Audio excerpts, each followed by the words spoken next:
Om Swastiastu. Halo pemirsa Antv, kembali lagi di Bincang Tokoh bersama saya Diah Aryasih. Pada kesempatan kali ini kita berkesempatan untuk berbincang bersama salah satu tokoh yang sudah terkenal dan sudah sering malang melintang di dunia pariwisata maupun pemerintahan di Bali. Beliau adalah Jero Mesir. Halo Pak Jero, apa kabar hari ini? Baik, Dek. Ya. Iya, tentunya beberapa dari pemirsa mungkin ada yang sudah mengenal sosok dari Jero Mesir. Beliau adalah salah satu perintis dari Pantai Pandawa yang ada di ujung selatan Pulau Bali, benar ya Pak ya? Benar. Iya, jadi beliau merupakan salah satu perintis asal mula dari Pantai Pandawa yang sudah sejak tahun kapan Pak dirintisnya? Kalau merintisnya saya akan awali dulu dari berdirinya Desa Kutuh. Oke, silahkan Pak. Kami atas nama masyarakat Kutuh, Desa Kutuh, mengucapkan banyak-banyak terima kasih kepada pemerintahan Kabupaten Badung karena pada tahun 1999 Desa Kutuh baru dikatakan Desa Persiapan Desa Kutuh. Selama 3 tahun sampai tahun 2002, itu masih persiapan, 2002 baru desa kami dinyatakan secara definitif Menjadi desa adat ya? Iya, menjadi desa dinas. Desa dinas. Karena sebelumnya kami bergabung dengan Desa Ungasan yang bertahun-tahun lamanya. Atas semangatnya masyarakat Kutuh, potensinya juga ada, masyarakatnya juga ada. Kita mengawali dengan rapat-rapat di Desa Ungasan pada waktu itu. Kita dipersilahkan untuk dibolehkan untuk memekarkan diri. Jadi Desa Ungasan dimekarkan mulai tahun 1999. Kemudian selama 3 tahun kami sebagai desa persiapan, tepatnya tahun 2002 baru Desa Kutuh menjadi desa definitif sampai sekarang. Sampai sekarang, ya. Oke. Mungkin pemirsa masih ada beberapa yang penasaran bagaimana Pak Jero Mesir ini bisa mengetahui dengan lengkap seluk-beluk dari Desa Kutuh itu sendiri. Jadi itu dikarenakan Pak Jero Mesir beberapa tahun yang lalu sempat menjadi ketua kepala desa ya Pak ya? Nggih. Dari tahun kapan sampai kapan Saya Pak? dipercayai oleh masyarakat Desa Kutuh dari tahun 1999 Desa Persiapan sampai 2002. Kemudian dipercaya lagi dari 2002 sampai 2013, 2 kali periode. Saya sendiri juga dipercaya menjadi kepala desa secara definitif, secara sah. Luar biasa ya, sampai 2 kali periode berarti ya Pak ya? Akhirnya 3 kali dari persiapan, dari persiapannya yang definitifnya gitu. Dari tidak ada menjadi ada gitu. Benar. Cukup lama juga. Cukup lama ya. Dan dalam perjalanan itu tentunya ada juga perjalanan dari Pantai Pandawa, benar ya Pak ya? Iya. Berarti Bapak ikut turut serta dalam merancang dibangunnya bukit-bukit yang sekarang sudah menghias Pantai Pandawa. Nah itu gimana tuh Pak cerita awalnya? Sebagai seorang yang membawa mandat dari masyarakat itu sangat berat.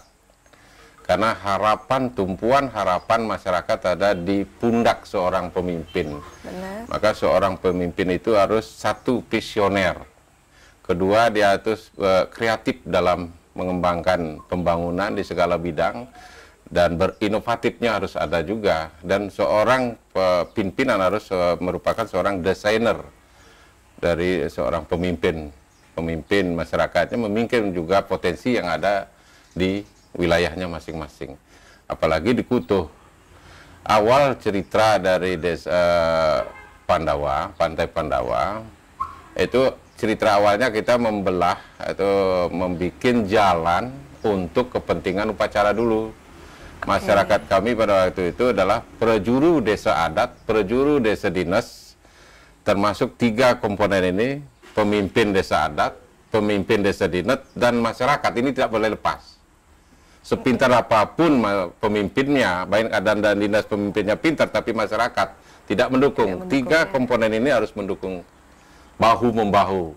Ingin maju, apa ingin mundur? Kebetulan masyarakat Kutuh sudah lama mengimpi-impikan dia ingin maju, hidup di atas Bukit Tandus ini. Hidup di atas Bukit Tandus. Karena benar, saya seperti merasakan yang sendiri gitu loh. Nggih. Susahnya hidup di bukit, di atas bebukitan yang kering. Ya, Makanannya paling banter ketel pohon. ketela pohon. Dari Pak, ya. tahun udah lama, dari tahun 1990-an itu masih makanannya pokoknya adalah ketela pohon. Nggih. Kemudian ya, yang paling jelek sekali karena tandusnya ini harapan masyarakat itu nggak bisa kecampaian, maka pada waktu itu banyak orang miskin yang khususnya saya bicara masalah Kutuh aja. Benar. Orang Kutuh benar-benar miskin. Jadi makanannya adalah saya masih ingat dan saya sendiri menikmati itu pohon pisang yang di bawahnya itu istilahnya disebut dengan bongkol biu. Itu makanan orang masyarakat Kutuh. Mungkin di Santero Bukit mungkin banyak juga yang mengenal gitu. Nah, berpijak dari sana, saya tidak mau ke depan masyarakat Kutuh menikmati hal seperti itu lagi. Benar. Dengan tekad bersama masyarakat Kutuh harus menjadi kukuh dan tuhu. Gitu. Tuh Seperti artinya kuat, namanya ya, gitu. Pak, ya? Kuat Iya. imannya, kuat segalanya. Mudah-mudahan Tuhan memberikan jalan yang terbaik. Kami rintis mencoba membelah tebing. Membelah tebing itu untuk upacara. Yang kedua dulu juga ada rumput laut yang cukup terkenal. Benar. 2 kali juara nasional, juara 1 nasional. 2 kali, juara 3-nya 1 kali. Itu dengan masa seorang petani bisa memompakan dirinya sampai juara nasional. Itu didokong oleh perjuru adat dan perjuru dinas bersama masyarakat. Bersama dengan tetap masyarakat bersatu, ya, Pak, gitu. ya. Semangatnya Oke. luar biasa. Sehingga kami jadi pemimpin kan istilahnya tidak diganggu gitu. Walaupun suka dukanya pasti banyak. Suka dukanya banyak, ada pro dan kontra, tapi yang kontra ini sedikit karena semuanya lebih banyak ingin maju. Iya, pastinya ya. Berbicara tentang sejarah bagaimana Pantai Pandawa dan bagaimana Desa Kutuh itu sendiri membangkitkan memori lama ya Pak ya, kenangan lama. Asli. Bagaimana suka dukanya akan kita saksikan setelah pariwara berikut ini.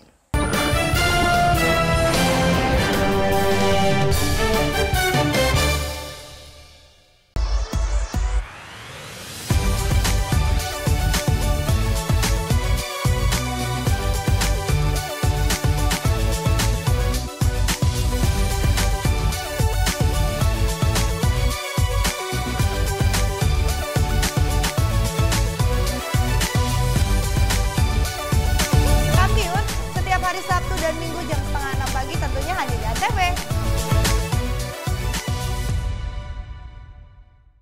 Di sini kami memberikan berita aktual dan secara langsung. Laporan langsung dan terhangat. disaksikan warga dari berbagai penjuru dunia. Punya banyak berita seru. Paling update langsung dari lokasi. Masih terus digelar oleh Polsek Kebayoran Baru. Langsung dari Simpang Gadok, Ciawi, Bogor, Jawa Barat. Dan pastinya menghibur. Masih soal hewan nih. Kalau misalnya Selamat Malam Indonesia pengen tahu sejarahnya.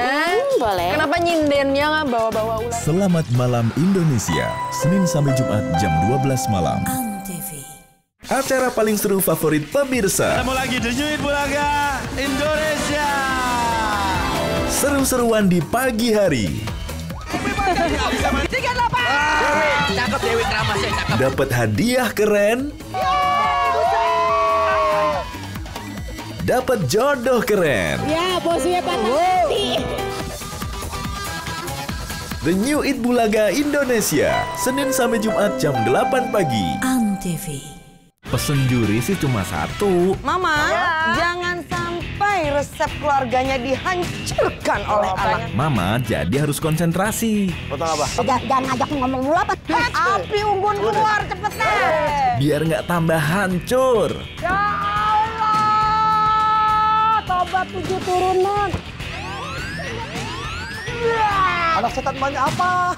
Dapur Mama Seru, Sabtu dan Minggu jam 11 siang. Antv.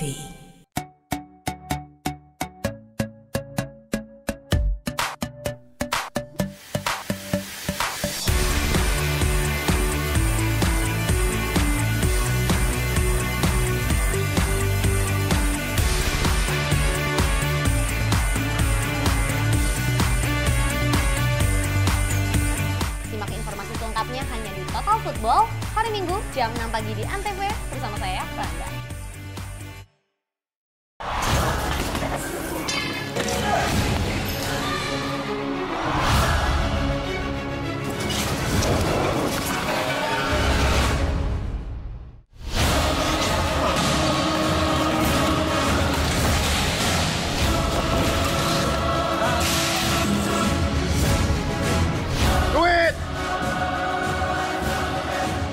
Takut. Enggak. Iyalah, Pak.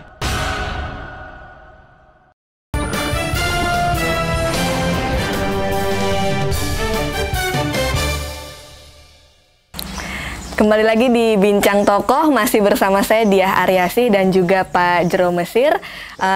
Yang tadi kita masih membahas tentang bagaimana Desa Kutuh itu membangun dan membelah hingga menjadi Pantai Pandawa, benar ya Pak ya? Ya.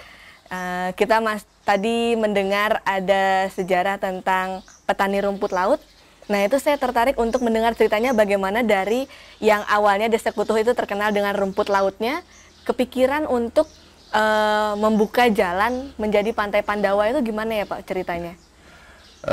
Petani rumput laut tahun 1980-an sudah ada. Awal-awalnya sedikit. Sekitar 20 tahun yang lalu ya rintisannya Pak ya? udah ada 80-an, kemudian boomnya itu adalah antara 1990-an sampai 2000-an. Itu boomnya. Itu pun kami masa bersyukur juga dengan adanya petani rumput laut ini, dan rumput laut menjanjikan, sangat menjanjikan, memberikan kehidupan kepada masyarakat Kutuh. Kita juga dari pemerintahan desa pada waktu itu, baik dan dinas, selalu mendukungnya. Mendukung bukan hanya omongan saja, fasilitasnya pun kita juga siapkan gitu, dan bantu dan mengamankan, terutamanya pengamanan kan. Benar. Karena untuk pengamanan ini bagaimana teknisnya pengamanan. Nah, berpijak dari keinginan tadi saya katakan, ide ceritanya itu adalah untuk membuat jalan untuk kepentingan upacara. Yang kedua baru mengarah ke rumput laut. Oh, jadi kepentingan upacara dulu ya Pak ya? Karena itu kan bertonton sampai ratusan ton per bulan. Per bulan. Hasilnya ini untuk ekspor. Itu rumput laut yang ada di sini dulu itu katoni. Itu diekspor, itu barang ekspor. Jadi di samping itu juga rumput laut yang ada di sini katoni ini itu kelas super, kelas nomor 1. Yang kelas nomor 1. Ya, makanya ya kalau ada di daerah lain diambil, di sini yang untuk menyempurnakan sehingga nilai ekspornya tinggi. Lebih tinggi. Ya. Itu. Jadi benar-benar kenapa saya sebutkan rumput laut pada saat itu sangat bagus sekali, karena ini juga kita lihat dari bagaimana kehidupan seorang petani bisa nggak meningkatkan dirinya, kesejahteraannya. Ternyata iya. Ternyata berhasil ya Pak Berhasil. Jadi dari tidak mampu, kadang-kadang pada waktu itu sekali dia jual per bulan itu hampir sepeda motor itu, apakah itu kreditan atau tidak, ada. Ada. Meluncurannya itu kan seolah-olah petani itu, keyakinan saya petani sudah sukses gitu, sudah berhasil dia gitu. Nah, kemudian untuk itu untuk di rumput laut. Nah, kemudian saya pun pada waktu itu karena menjadi seorang kepala desa, antisipasi ada. Antisipasinya ada. Bagaimana kalau nantinya rumput laut tidak menjanjikan lagi untuk memberikan kehidupan kepada masyarakat Kutuh. Baru yang terakhir baru ke pariwisata. Itu ada 3 nih kepentingan yang kami bikin untuk tebing itu dibelah untuk akses ke pantai. Akses ke pantai ya Pak ya. Berarti tadi yang pertama untuk akses upacara.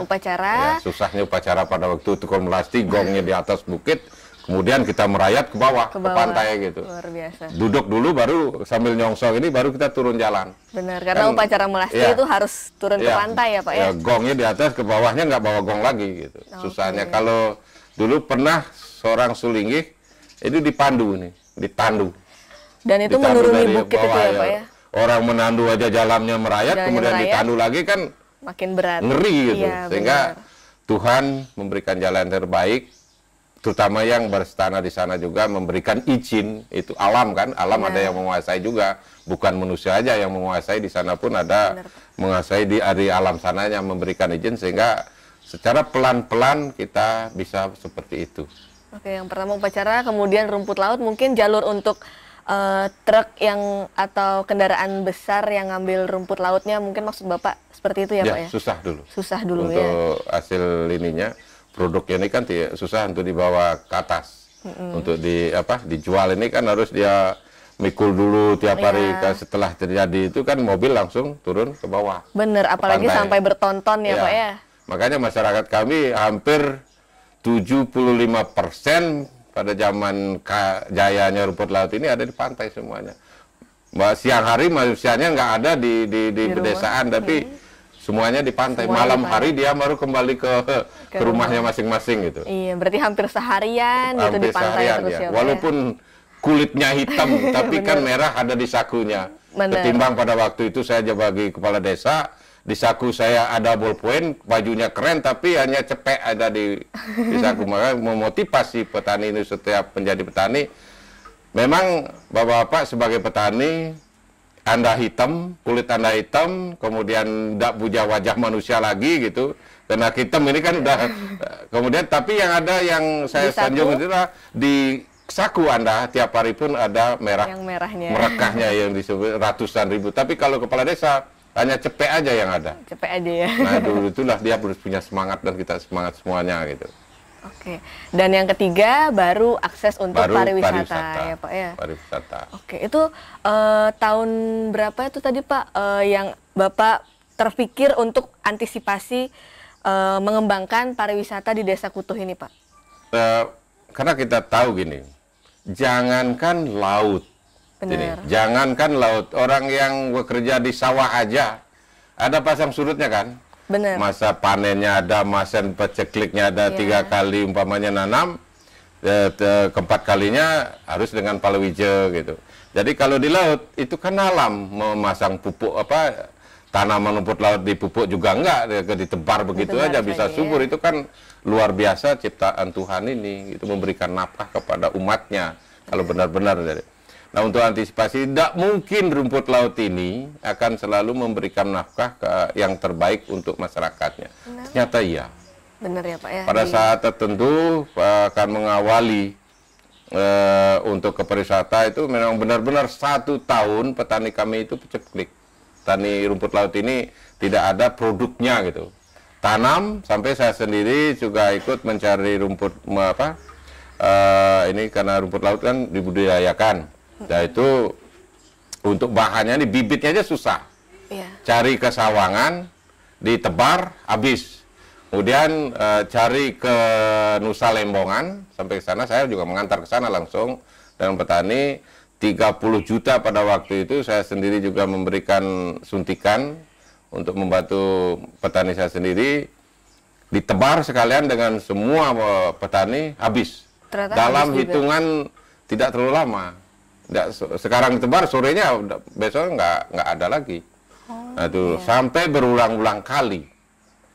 Itu kan kalau petani udah berulang-ulang kali dengan biaya tinggi, dari mana dapat biayanya lagi? Modalnya lagi ya Pak. Kalau kita mohon kepada Pemda, kapan datangnya gitu kan ada aturan. Benar. Ada regulasinya, itu panjang gitu.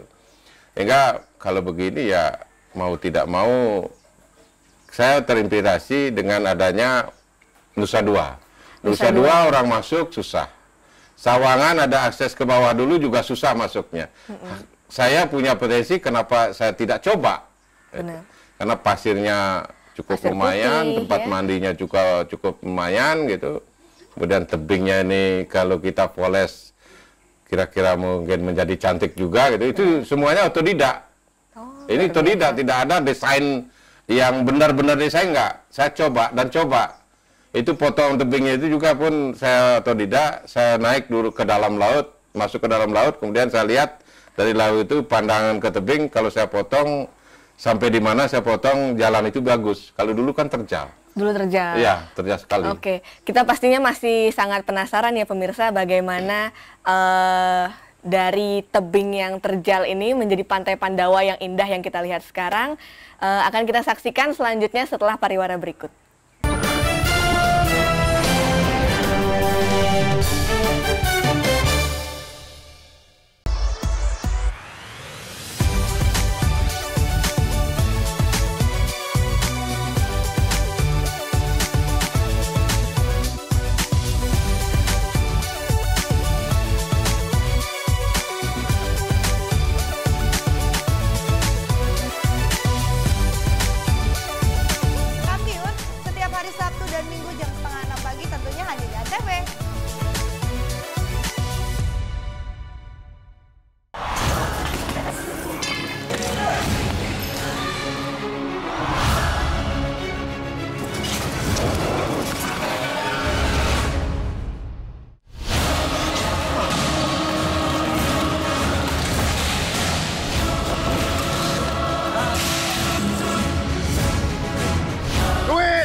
Takut. Enggak. Dia lapar.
Football hari Minggu jam 6 pagi di Antv bersama saya, Rangga.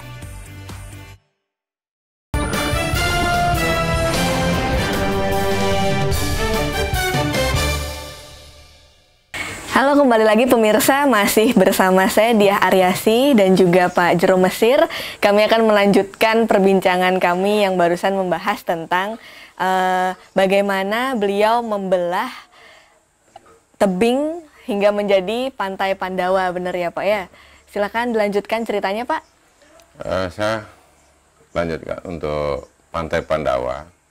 Sebelum boomnya memberikan semangat dan motivasi kepada masyarakat, malahan saya sendiri juga ikut memberikan motivasi, memancing masyarakat itu ikut berubah pola hidupnya dari seorang petani karena sudah susahnya memberikan rumput laut tidak memberikan nafkah lagi, kehidupan lagi kepada masyarakat, untuk menjadi pedagang-pedagang kecil gitu, pedagang kecil di depan rompok-rompoknya ini ada minuman lah, satu box minuman gitu.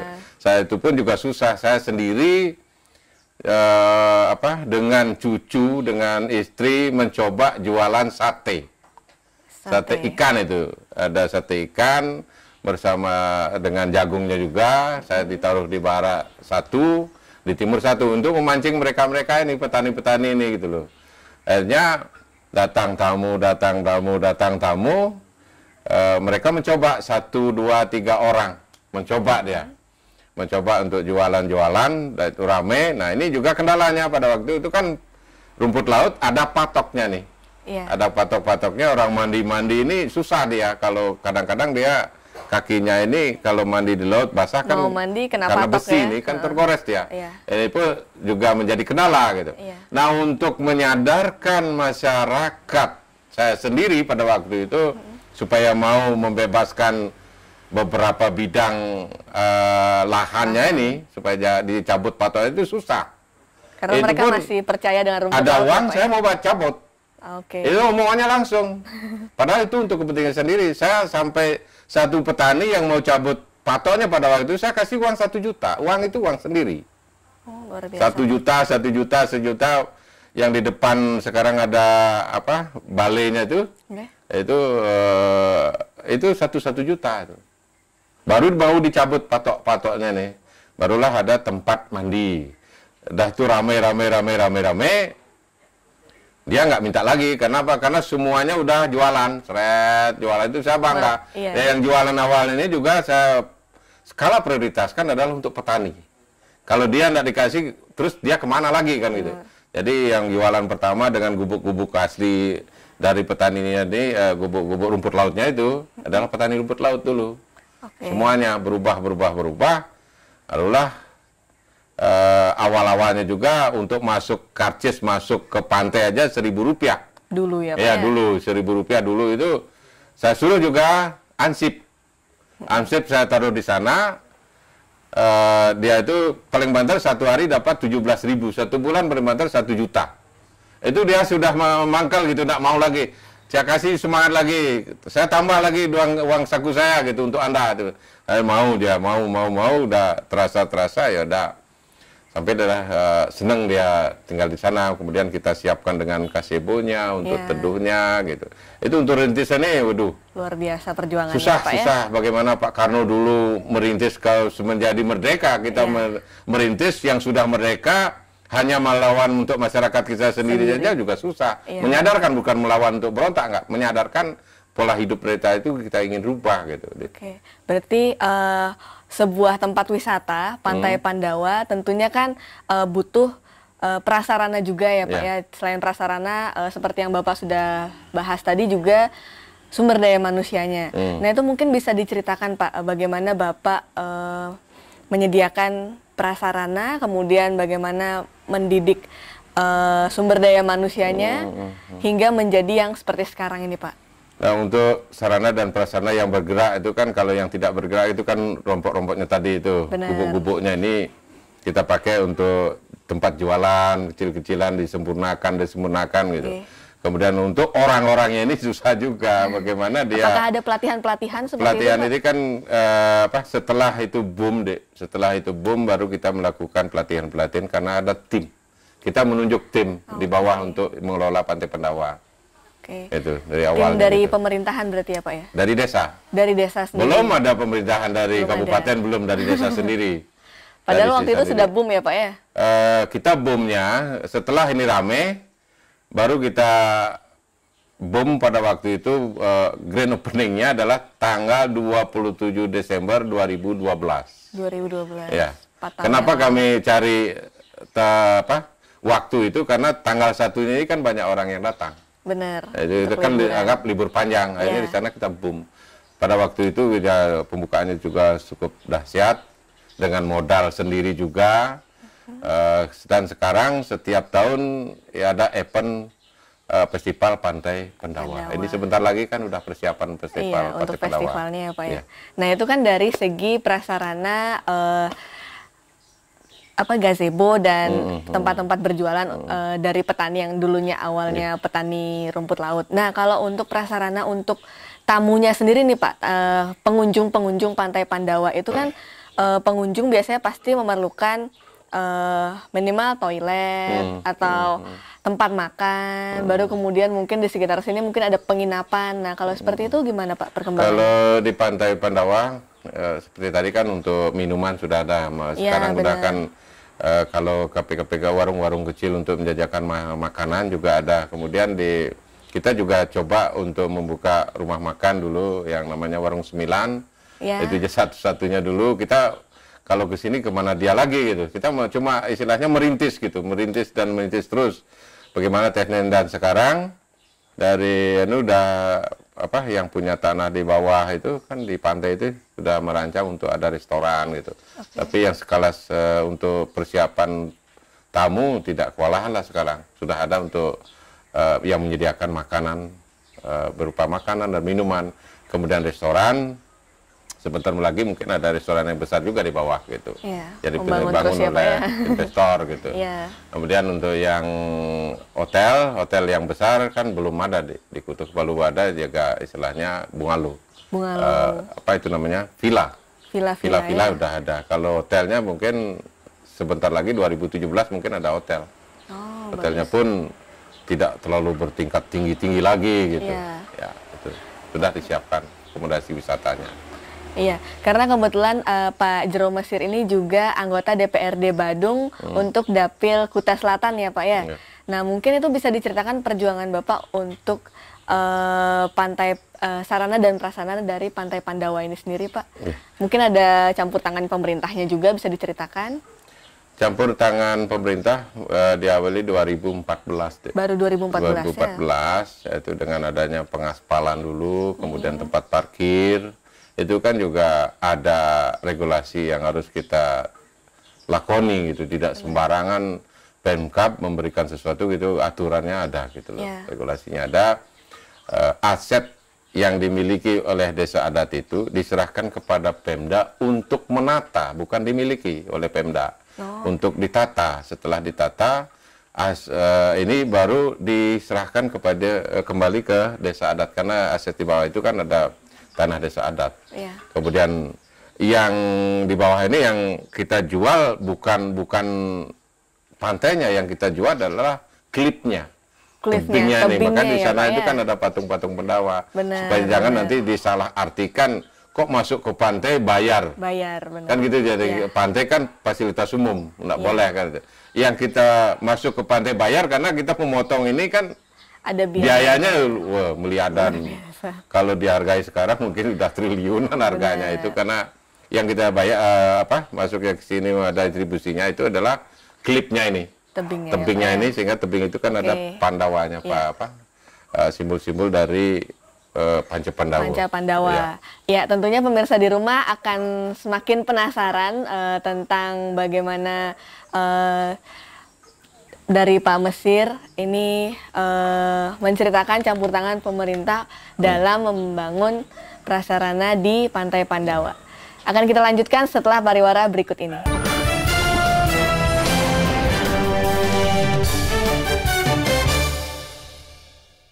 Di sini kami memberikan berita aktual dan secara langsung. Laporan langsung dan terhangat disaksikan warga dari berbagai penjuru dunia. Punya banyak berita seru. Paling update langsung dari lokasi. Masih terus digelar oleh Polsek Kebayoran Baru langsung dari Simpang Gadok, Ciawi, Bogor, Jawa Barat. Dan pastinya menghibur. Masih soal hewan nih. Pemirsa Selamat Malam Indonesia pengen tahu sejarahnya. Boleh. Kenapa nyindennya bawa-bawa ular? Selamat Malam Indonesia, Senin sampai Jumat jam 12 malam.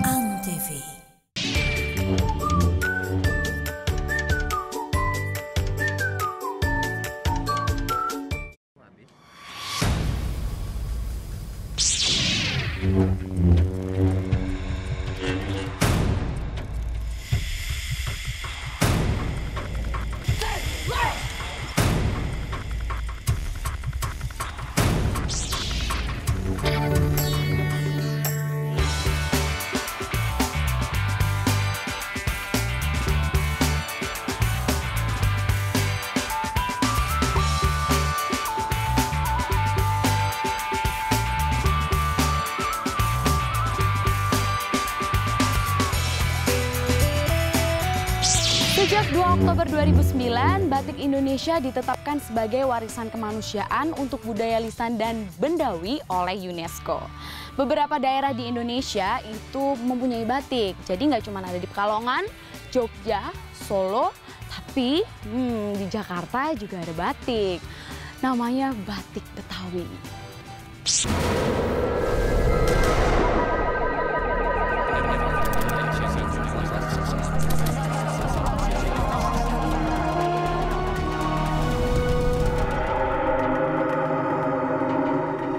2016, status masih nggak jelas. You single, in Indonesia single. Dibuat asik aja. Oh, pasti. Bareng yang cantik dan ganteng di sini. Ayo Ting Ting, Jessica. Aku. Tuh cewek, siapa sih? Dijamin jadi jago ngegombal. Kelapa muda bikinin jamu. Cakep. Cowok tampan yang kamu cari sudah ada di hadapan kamu. Facebookers, Senin sampai Jumat jam 4 sore. Antv. Permintaan maaf sudah tak berarti. Maafkan kami. Maafkan kami, sayang. Kami tidak berhak melakukan ini padamu. Kesempatan mungkin tak ada lagi. Pria malang itu sangat sedih. Dia meminta kesempatan lain darimu. Aku tidak peduli. Aku tidak ingin bertemu dengannya. Keserakahan sudah terlanjur menguasai. Walau gadis itu tidak mau, keluarganya pasti akan memaksanya. Mereka itu orang miskin. Efsun dan Bahar, setiap hari. Antv.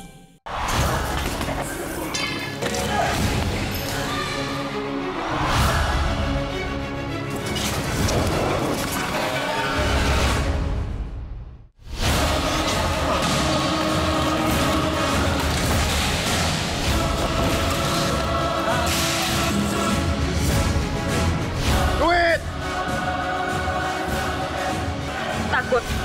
Enggak, dia lapar.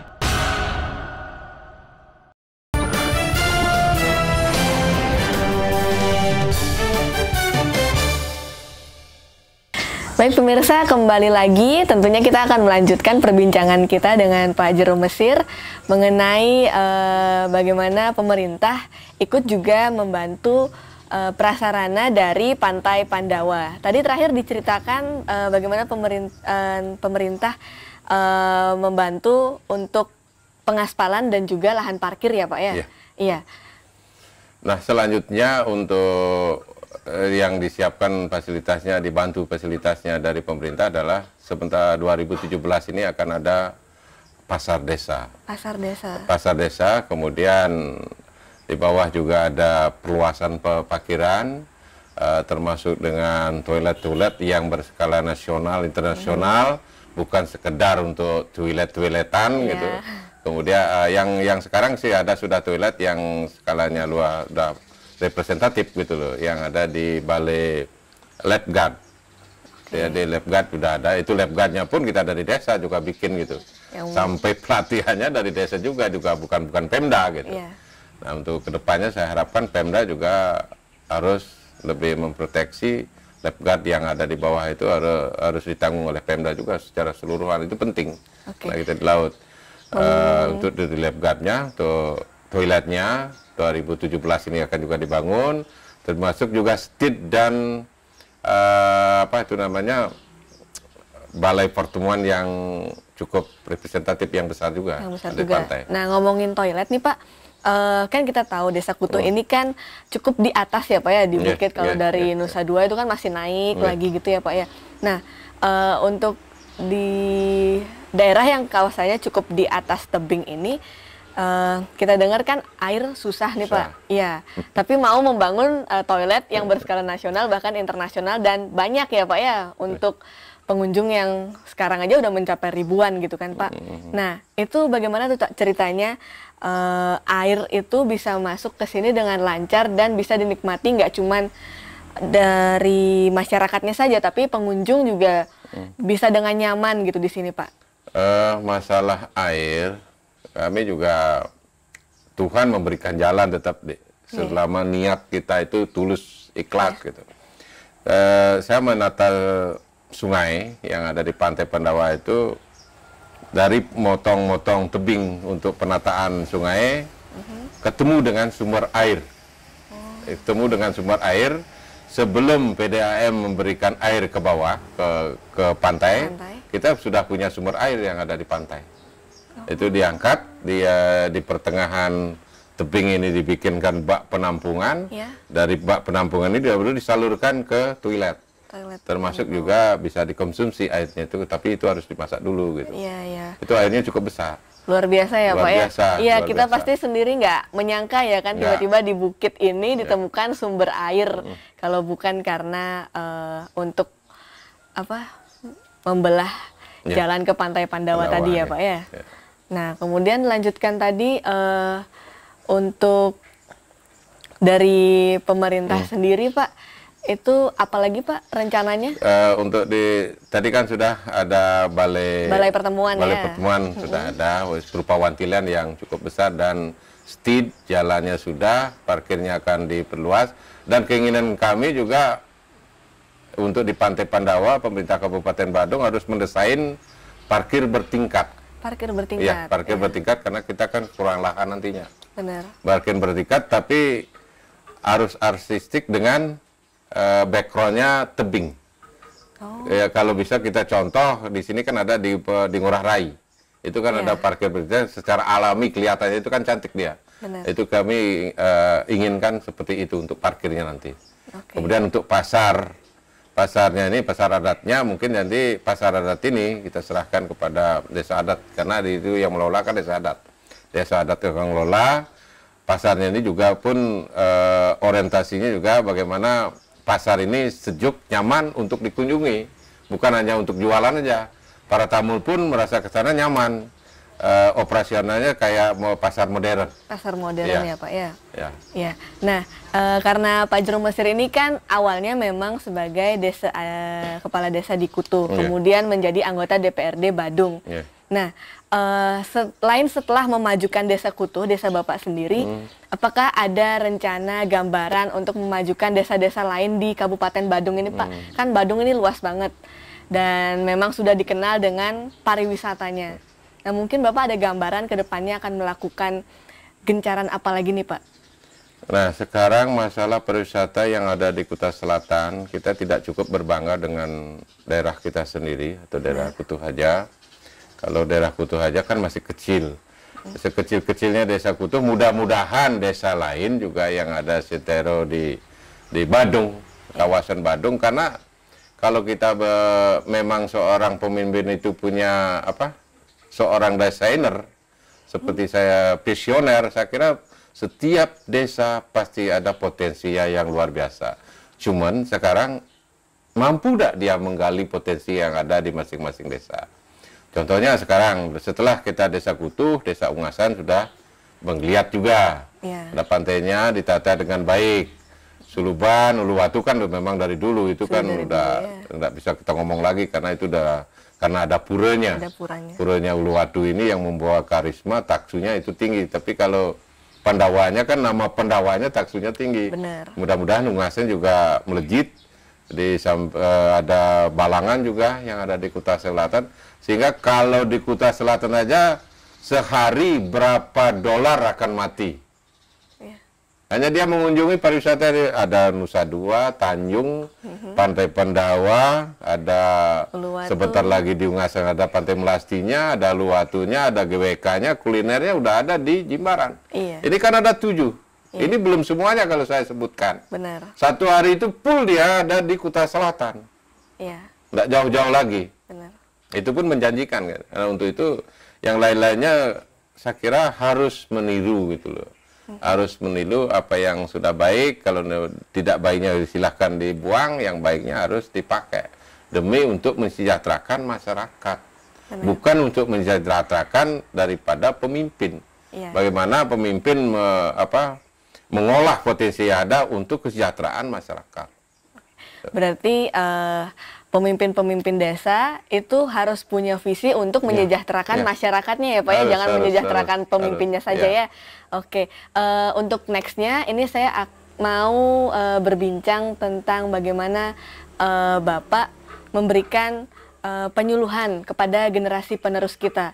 Kan tentunya generasi kita tidak akan berakhir di sini saja dan masih banyak tentunya pesan-pesan dan impian-impian yang masih ingin Bapak wujudkan. Di segmen berikutnya kita akan membahas mengenai bagaimana impian dari Pak Jero Mesir untuk khususnya Desa Kutu dan umumnya untuk Badung, Kutai Selatan di kemudian hari di masa depan.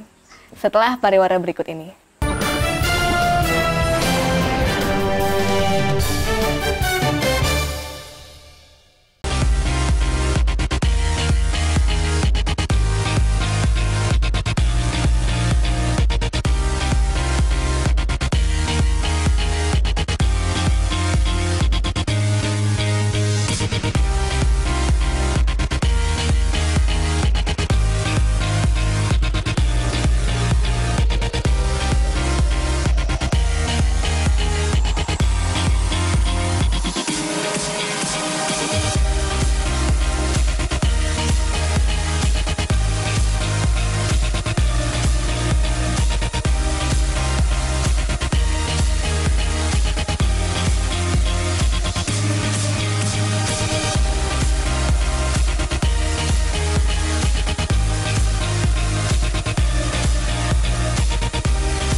Kami memberikan berita aktual dan secara langsung. Laporan langsung dan terhangat disaksikan warga dari berbagai penjuru dunia. Kita punya banyak berita seru. Paling update langsung dari lokasi. Masih terus digelar oleh Polsek Kebayoran Baru. Langsung dari Simpang Gadok, Ciawi, Bogor, Jawa Barat. Dan pastinya menghibur. Masih soal hewan nih. Pemirsa Selamat Malam Indonesia pengen tahu sejarahnya. Boleh. Kenapa nyindennya bawa-bawa ular? Selamat Malam Indonesia, Senin sampai Jumat jam 12 malam.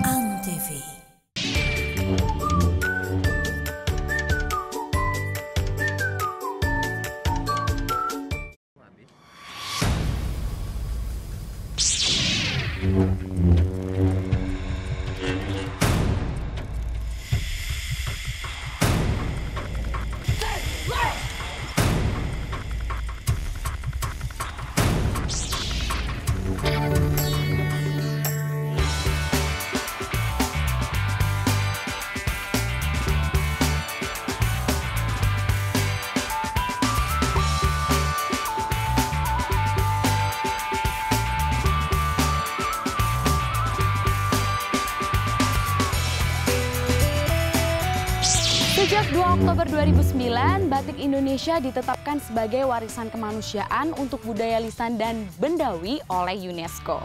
Beberapa daerah di Indonesia itu mempunyai batik, jadi nggak cuma ada di Pekalongan, Jogja, Solo, tapi di Jakarta juga ada batik.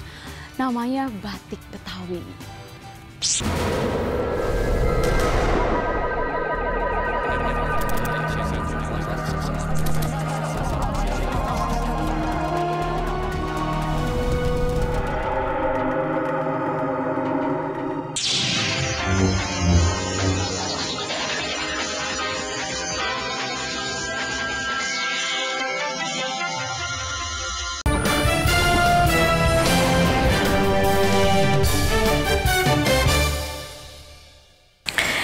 Baik, sebelum kita membahas tentang bagaimana pesan-pesan dari Pak Jero Mesir ini untuk generasi kita yang akan datang, sebelumnya saya masih penasaran nih Pak, untuk Kabupaten Badung sendiri itu kan sudah semakin ramai. Nah, kalau semakin ramai suatu daerah biasanya timbul juga akibat-akibatnya seperti jalanan yang macet, ya kemudian harga-harga yang semakin naik ya kan di daerah itu sendiri. Nah itu bagaimana tuh Pak Bapak menyiasatinya itu? Mungkin ada rencana-rencana di kemudian hari gitu Pak? Sekarang aja deh. Iya, sekarang ini aja antisipasi tahun baru. Bulan Desember ini biasanya kalau khusus ke Pantai Pandawa ini macet. Iya. Pernah macet dari jalan tol sampai ke Pandawa ini macet total gara-gara Pandawa. Iya. Nah untuk antisipasi ini pemerintah Kabupaten Badung tetap mencarikan solusi gitu. Solusinya kalau buka jalan kan nilai tanah juga cukup tinggi. Iya. Nah, ini juga susah. Jadi yang kalau pemerintah sekarang di bawah kepemimpinan Pak Nyoman Giripraste bersama Pak Tusiase sudah mendesain sedemikian rupa, mudah-mudahan 2017 sudah ada titik terangnya, Sehingga ring road yang ada di Kuta Selatan ini bisa terwujud gitu. Untuk mengurai kemacetan-kemacetan yang ada. 2017 satu misalnya ada jalan yang untuk pemecah macetan yang ada di McD. Itu yang ada di Simpang Jimbaran yang Simpang arah Jimbaran mau ke itu akan Unut digarap itu ya, Pak, 2017. ya? Itu satunya, yang lainnya itu pembebasan tanah kanan kiri jalan yang sudah ada itu akan dilakukan segera gitu. Sehingga jalan muter ini nanti akan ada. Untuk mengurai kemacetan. Kemudian untuk di Kuto, kita tidak bisa hanya memimpin seorang diri, nggak bisa. Saya harus punya kader-kader, Kuto harus punya kader-kader baru, generasi baru. Tentunya harus ada ya, Pak, untuk melanjutkan kepemimpinan, untuk melanjutkan visi misi yang sudah mudah-mudahan lebih maju lagi daripada apa yang kita sudah pernah perbuat gitu. Itu kita, yang jelas kita di Kuto sudah membina kader-kader potensial kita yang ada di Kuto untuk maju. Sehingga sekarang yang itu kan lebih banyak orang-orang yang muda sudah menjadi pemimpin, baik di pemerintahan adat, pemerintahan dinas, sudah orang-orang muda gitu. Jadi saya juga cukup kagum dengan potensi-potensi anak-anak muda yang ada sekarang di Kuto gitu. Kemudian selanjutnya untuk pariwisata itu tidak ditinggalkan oleh para pengunjung. Ini yang semestinya kita jaga bersama-sama image ini. Satu, mengurai kemacetan, harus tidak macet lagi. Kedua, kalau di tempat kunjungan, pedagang-pedagang ini jangan main menang sendiri gitu loh. Syukur-syukur dia sudah mau berkunjung. Kalau tidak mau berkunjung, pedagang-pedagang ini mau jual kepada siapa? Nah ini kadang-kadang yang jualan misalnya mie yang harganya 1.000 dijual sampai 10.000, kan enggak. Nah, itu supaya benar-benar lah bagaimana menjaga gitu, menjaga dengan baik, jangan menjual barang-barangnya terlalu tinggi, karena di Bali sudah ada. Saya tidak mau Pantai Pendawa khususnya Pantai Pendawa tidak mau image-nya kayak di Kintamani, ditinggal oleh para wisatawan. Karena terlalu tinggi. Terlalu tingginya, ada permainan juga banyak kali di sana. Kalau di Kuto, Pantai Pendawa yang ada di Kuto enggak, karena ini setiap ada pertemuan saya pun tetap terus nyeloteh gitu. Tapi tidak ada aturan dan harus tertulis marahi ya, Pak, ya? Gitu ya. Aturan tertulisnya tidak ada, cuman bagaimana selalu kita mengingatkan mereka-mereka yang jualan ini. Jangan saling berlomba-lomba dengan harga. Kalau misalnya di sebelahnya gitu, aja harganya 5.000, yang di sebelahnya kok bisa 25, ini kan membawa image juga. Apalagi dengan media cetak, medsos yang cukup, wah, ini yang benar-benar masyarakat itu harus menyadari gitu loh. Jangan main menang sendiri gitu. Satu, bagaimana menangnya para istilahnya pengunjung ini kan harus menang. Saya ke sana nyaman dan aman, kan gitu. Kemudian ramah tamahnya seorang yang mengelola pantai itu, tempat wisata itu yang penting juga. Itu seorang dia menang gitu loh. Walaupun cepetnya keluar, dia tidak terasa. Malahan dia berulang-ulang kali datang ke tempat yang mereka kunjungi, ini baru baik. Kalau hanya sekali datang, berarti tempat itu tidak representatif lagi. Makanya khusus di Pantai Pandawa tetap akan dipercantik bersama dengan Pemda. Nah, perlu saya sampaikan di sini, mulai 2015 itu Pantai Pandawa sudah memberikan berbagi hasil dengan Kabupaten Badung. 25% dari hasilnya diserahkan kepada Kabupaten Badung, karena Kabupaten Badung juga membenahi fasilitasnya yang ada di Pandawa itu udah ada SK-nya atau mainnya. Berarti mungkin bisa disimpulkan pesan untuk generasi muda mendatang, visi misi yang masih seharusnya mereka lanjutkan. Yang pertama itu untuk fasilitas tentunya ya Pak ya. Yang kedua, jangan sampai image kita semakin redup, benar. Semestinya semakin terang, jangan semakin redup. Kalau semakin redup, yang menangis duluan saya. Bukan orang yang jual di sana. Karena keinginan kita gimana mercusuarnya ada di Pandawa Blak gitu loh, besar. Tapi kalau dia kucup gini kan, yang nangis karena cita-cita saya sendiri kan bukan seperti itu. Gitu. Mungkin cita-citanya sudah di bagi-bagikan kepada generasi penerus ya Pak ya. Oke, mudah-mudahan generasi muda mendatang bisa meneruskan visi misi dan impian Bapak di masa yang akan datang ya Pak ya. Mudah-mudahan lah.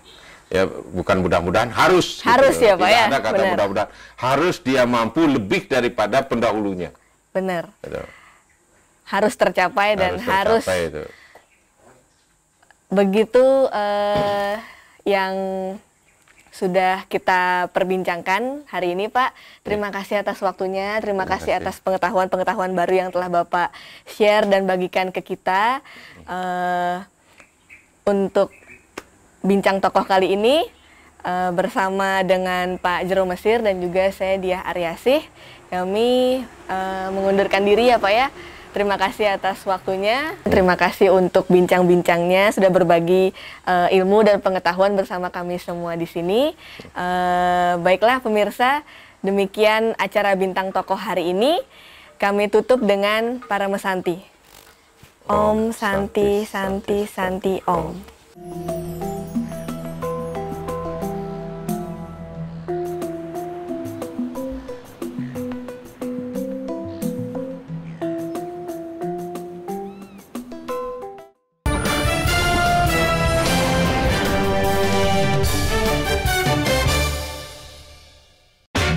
Kami memberikan berita aktual dan secara langsung. Laporan langsung dan terhangat disaksikan warga dari berbagai penjuru dunia. Kita punya banyak berita seru. Paling update langsung dari lokasi. Masih terus digelar oleh Polsek Kebayoran Baru. Langsung dari Simpang Gadok, Ciawi, Bogor, Jawa Barat. Dan pastinya menghibur. Masih soal hewan nih. Pemirsa Selamat Malam Indonesia pengen tahu sejarahnya. Boleh. Kenapa nyindennya nggak bawa-bawa ular? Selamat Malam Indonesia, Senin sampai Jumat jam 12 malam.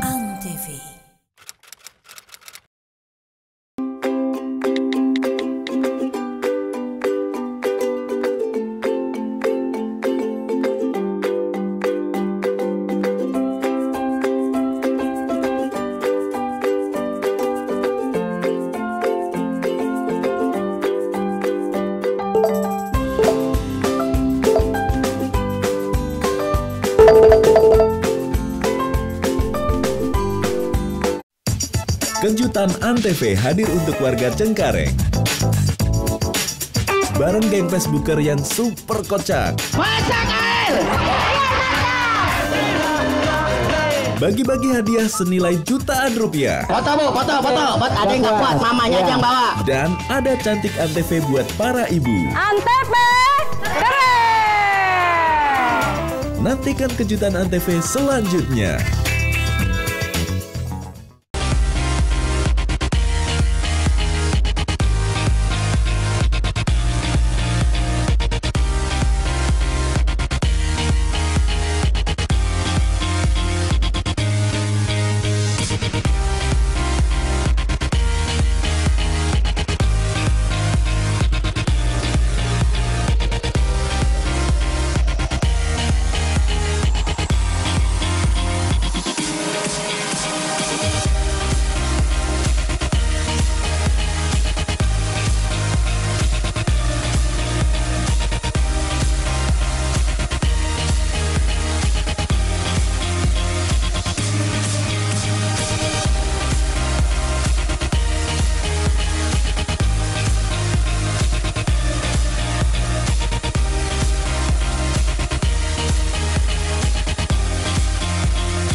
Hanya di Total Football hari Minggu jam 6 pagi di Antv bersama saya, Rangga.